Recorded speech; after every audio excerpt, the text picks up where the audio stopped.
প্রথম প্রশ্ন, শেখ শুনেছি মৃত ব্যক্তির আত্মা প্রতি শুক্রবার নিজের বাড়িতে আসে, কিন্তু কেন আসে আর এসে কি চায়? দ্বিতীয় প্রশ্ন, হুজুর, যে স্বপ্নগুলো দেখলে খারাপ কিছু ঘটবে এমন স্বপ্নগুলো সম্পর্কে জানতে চাই যাতে সতর্ক হয়ে যেতে পারি।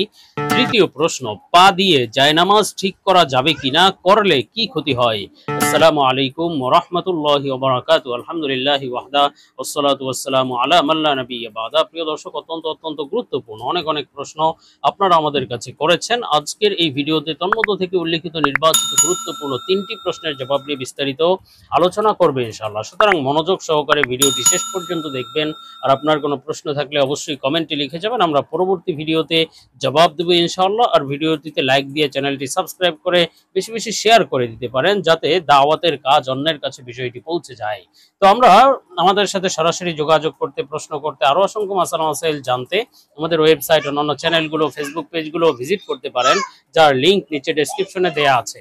তো প্রিয় দর্শক, আমরা সরাসরি প্রশ্নের জবাবে চলে যাই। একটি প্রশ্ন ছিল যে পা দিয়ে জায়নামাজ ঠিক করা যাবে কিনা, করলে কি ক্ষতি হয়? দেখুন, প্রথম কথা হলো, জায়নামাজ বলতে নামাজের স্থান যেখানে মানুষ নামাজ আদায় করে, সেটি পাটি হতে পারে অথবা সাধারণ কাপড়ের জায়নামাজ হতে পারে।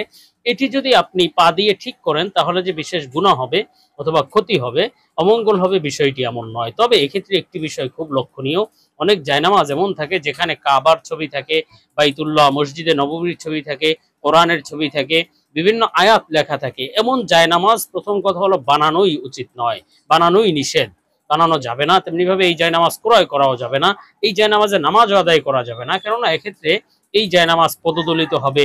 এই আয়াত, কোরআনের ছবি, বাইতুল্লাহর ছবি, এগুলো পদদলিত করা, এটা অবশ্যই বেয়াদবির একটি অন্তর্ভুক্ত। এজন্য এই সমস্ত জায়নামাজ ব্যবহার থেকে বিরত থাকতে হবে। আর যদি করেই ফেলেন কখনো, তাহলে পা দিয়ে এই সমস্ত ছবির জায়গা মারানো, পা লাগানো, এটা অবশ্যই দৃষ্টিকটু, বেয়াদবির অন্তর্ভুক্ত। আল্লাহ হেফাজত করেন। আমরা পরবর্তী প্রশ্নের জবাবে চলে যাই। প্রশ্ন ছিল, হুজুর, যে স্বপ্নগুলো দেখলে খারাপ কিছু ঘটবে এমন স্বপ্নগুলো সম্পর্কে জানতে চাই যাতে সতর্ক হয়ে যেতে পারি। দেখুন, আল্লাহ সুবহানাহু ওয়া তাআলা বান্দাদের জন্য অত্যন্ত করুণাময়, দয়াময় এবং মেহেরবান। আল্লাহ তাআলা স্বপ্নের মাধ্যমে বান্দাকে বিভিন্ন সময় বিভিন্ন সতর্কবার্তা দিয়ে থাকেন অথবা সুসংবাদ দিয়ে থাকেন। কেননা স্বপ্ন এক প্রকার ওহী, আল্লাহ তাআলার পক্ষ থেকে এক প্রকার বার্তা।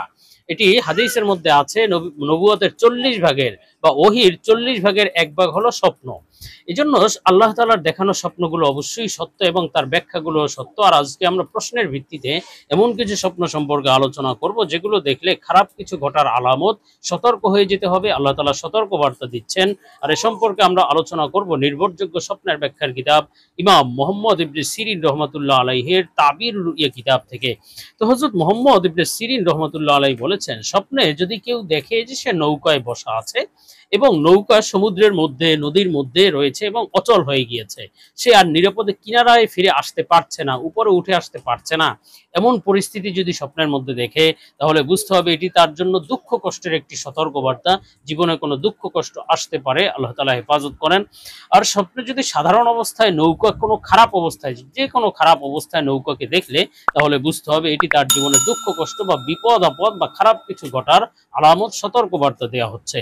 আর হযরত মুহাম্মদ ইবনে সিরিন রাহমাতুল্লাহ আলাইহি আরো বলেছেন, স্বপ্নে যদি কেউ দেখে যে সে নদীতে রয়েছে বা নদীতে নৌকা ধ্বংস হয়ে যাচ্ছে, ভেঙে যাচ্ছে, এই ধরনের স্বপ্ন দেখলে, তাহলে বুঝতে হবে সে যে স্বপ্নটি দেখেছে তারও ধ্বংস হওয়ার আলামত। সে কোনো না কোনো ভাবে নিঃশেষ হয়ে যেতে পারে, কোনো জাতি, কোনো কৌম অথবা কোনো বংশের হাতে তার ধ্বংস হয়তো অনিবার্য হতে পারে। আল্লাহ হেফাজত করেন। আর স্বপ্নে যদি কেউ দেখে যে নদীর নৌকা জমিনের উপরে চলছে, মাটির উপরে, পানিতে নয় বরং মাটির উপরে নৌকা রয়েছে, এই স্বপ্ন দেখলে তাহলে বুঝতে হবে তার সামনে কোনো বিপদ আপদ আসতে চলেছে, খারাপ কিছু ঘটতে চলেছে এবং সেই বিপদ আপদ তার জীবনে দীর্ঘ স্থায়ী হতে পারে। তবে অবশ্য পরে সে থেকে নিষ্কৃতি লাভ করবে, সেই বিপদ আপদ অবশ্য চলে যাবে ইনশাআল্লাহ। তবে সেই বিপদ আপদ দীর্ঘদিন তাকে ভোগাতে পারে, আল্লাহ হেফাজত করেন। আর স্বপ্নে যদি কোনো ব্যক্তি দেখে যে নৌকা ভেঙে পানিতে তলিয়ে গিয়েছে, নিমজ্জিত হয়ে গিয়েছে, নৌকা তলাতে দেখলে স্বপ্নের মধ্যে, তাহলে বুঝতে হবে তার জন্য মস্ত বড় বিপদ অপেক্ষা করছে, তার সামনে বড় কোনো বিপদের সতর্কবার্তা দেওয়া হচ্ছে, বড় খারাপ কিছু ঘটার আলামত। আল্লাহ তাআলা হেফাজত করেন। এছাড়াও স্বপ্নে যদি কেউ দেখে যে সে নৌকায় বসা আছে এবং নৌকা চারিদিক থেকে তুফান আসছে, বড় বড় ঢেউ আসছে, নৌকাকে খারাপ পরিস্থিতি ফেলে দিচ্ছে এমন স্বপ্ন দেখলে, নৌকা, লঞ্চ, স্টিমার, জাহাজ যে কোনো কিছু হতে পারে, এমন স্বপ্ন দেখলে তাহলে বুঝতে হবে এটি ভীষণ তার জন্য কঠিন কাজের সতর্কবার্তা। কোনো কঠিন পরিস্থিতি, কঠিন কাজের মধ্যে পড়তে পারে এবং এর মাধ্যমে তার ধ্বংস হওয়ার আশঙ্কা দেখা দিতে পারে। তবে স্বপ্নে যদি কেউ দেখে যে নৌকায় এসে বসা আছে, নৌকায় মনোরম বাতাস প্রবাহিত হচ্ছে, নদীও সমুদ্র শান্ত, এই অবস্থায় এসে সুন্দরভাবে নৌকায় চলছে, এমন স্বপ্ন দেখলে তাহলে বুঝতে হবে এটি তার জন্য দুঃখ কষ্ট থেকে মুক্তি লাভের সতর্কবার্তা। জীবনে দুঃখ কষ্ট আর থাকবে না ইনশাআল্লাহ। তেমনি ভাবে হযরত মুহাম্মদ ইবনে সিরিন রাহমাতুল্লাহ আলাইহি বলেছেন, স্বপ্নে যদি কেউ দেখে নিতম্ব, দেখে মানুষের নিতম্ব বা পাছা যাকে বলা হয়, এই নিতম্ব স্বপ্ন দেখলে এবং সেই নিতম্ব যদি দেখে যে কেটে গিয়েছে অথবা পড়ে গিয়েছে অথবা কোনো বড় অসুখ হয়েছে, এই ধরনের স্বপ্ন দেখলে বুঝতে হবে এটি সন্তানের মৃত্যুর সতর্কবার্তা। তার কোনো না কোনো সন্তান হয়তো মৃত্যুর কোলে ঢলে পড়তে পারে, সতর্কবার্তা দেওয়া হচ্ছে।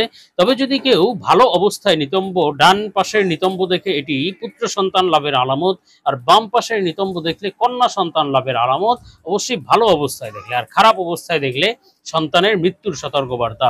তেমনি ভাবে স্বপ্নে যদি কেউ দেখে যে নাভির নিচে তার ব্যথা হচ্ছে, নাভির আশেপাশে অথবা নাভির নিচে ব্যথা করছে, এমন স্বপ্ন দেখলে এটি দুঃখ কষ্টে পতিত হওয়ার আলামত, সম্ভাবনা রয়েছে বড় কোনো বিপদ আপদ, খারাপ কিছু ঘটার আলামত। তবে স্বপ্নে যদি কেউ দেখে যে নাভির নিচে পশম নাই অথবা নাভির পশমের জায়গায় পরিষ্কার পরিচ্ছন্ন কোনো পশম নেই, এমন স্বপ্ন দেখলে বুঝতে হবে তার কাজ বন্ধ হয়ে যাবে, চাকরি চলে যেতে পারে, ব্যবসা নষ্ট হয়ে যেতে পারে, যে কোনোভাবে তার কাজ বন্ধ হয়ে যেতে পারে, বড় সতর্কবার্তার বিষয়। তো এই স্বপ্নগুলো দেখলে বেশি বেশি আল্লাহ তাআলার কাছে দোয়া করতে হবে যাতে আল্লাহ তাআলা আমাদেরকে এগুলো থেকে হেফাজত করেন। সলাতুল হাজত পড়তে হবে এবং বিসমিল্লাহিল্লাযী লা ইয়াদুররু মা ইসমিহি শাইউন ফিল আরদি ওয়ালা ফিস সামাই ওয়া হুয়াস সামিউল আলিম, এই দোয়াটি বেশি বেশি পড়া যেতে পারে। তো আমরা পরবর্তী প্রশ্নের জবাবে চলে যাব। প্রশ্ন ছিল, শাইখ শুনেছি মৃত ব্যক্তির আত্মা প্রতি শুক্রবার নিজের বাড়িতে আসে, কিন্তু কেন আসে আর এসে কি চায়? দেখুন, আপনি যে শুনেছেন মৃত ব্যক্তির আত্মা প্রতি শুক্রবার বাড়িতে আসে অথবা বাড়িতে এসে কিছু চায়, এই কথাটি আপনার শোনা কথাটি সহি নয়। কেননা মৃত ব্যক্তির আত্মা, মানুষ মারা যাওয়ার পরে তার রূহ হয়তো সিজ্জিনে চলে যায় বা ইল্লিয়িনে চলে যায়। সুতরাং তার আত্মাকে যদি দুনিয়াতে ছেড়ে দেওয়া হয় অথবা শুক্রবারের জন্য মুক্ত করে দেওয়া হয় এবং সে তার নিজের বাড়িতে এসে কিছু চায়, এই ধরনের কথাগুলো সহি নয়, ভিত্তিহীন কথা। তবে মৃত ব্যক্তির জন্য, জীবিতদের জন্য উচিত হলো মৃত ব্যক্তিদের জন্য বেশি বেশি আমল করবে, দান সদকা করবে, দোয়া করবে। তার বাড়িতে আসতে হবে কেন? তার এভাবে প্রতি শুক্রবার আসার কথা এটি চিন্তা করা যাবে না। বরং সাধারণ অবস্থায় তার জন্য সব রেসানি করতে হবে, ভালো ভালো আমল করতে হবে, দান সদকা করতে হবে। এর পরিণাম ফল সে কবরে ভোগ করতে পারবে, এর সুফল সে ভোগ করতে পারবে। এই সওয়াব আল্লাহ তাআলা তার আমল নামায় দান করবেন। তবে সে যে দুনিয়াতে এসে কিছু চায় বা মানুষের কাছে দাঁড়ে দাঁড়ে আসে অথবা শুক্রবারে আসে, এই কথাগুলো ভিত্তিহীন কথা।